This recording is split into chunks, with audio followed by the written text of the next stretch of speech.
പ്രഭാഷകൻ 28:8 പറയുന്നു, കലഹത്തിൽ നിന്നൊഴിഞ്ഞാൽ പാപം കുറയുന്നു, കോപിഷ്ഠൻ കലഹം വർദ്ധിപ്പിക്കുന്നു.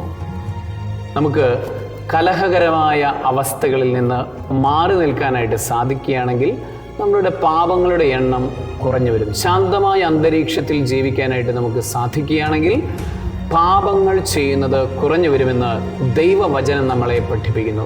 നമ്മളുടെ ചുറ്റുപാടുകളെ ശാന്തമാക്കി വയ്ക്കാൻ, കലഹമില്ലാത്ത അനുഭവങ്ങളാക്കി വയ്ക്കാൻ, എതിർ ചിന്തകളും എതിർ വാക്കുകളും എതിർപ്പിൻ്റെ അരൂപികളുമൊക്കെയായി കലഹം ഉള്ള ഒരനുഭവത്തിൽ നിന്ന് മാറി നിൽക്കാൻ, അല്ലെങ്കിൽ അത്തരത്തിലുള്ള അവസ്ഥകളെ മാറ്റി നിർത്താൻ നമുക്ക് നമ്മളുടെ ജീവിതത്തിൽ പരിശ്രമിക്കാം. സർവശക്തനായ ദൈവം, പിതാവും പുത്രനും പരിശുദ്ധാത്മാവും കലഹത്തിൻ്റെ അരൂപിയിൽ നിന്നും മാറ്റി നിൽക്കാൻ നിങ്ങളെല്ലാവരെയും സമൃദ്ധമായി അനുഗ്രഹിക്കുമാറാകട്ടെ.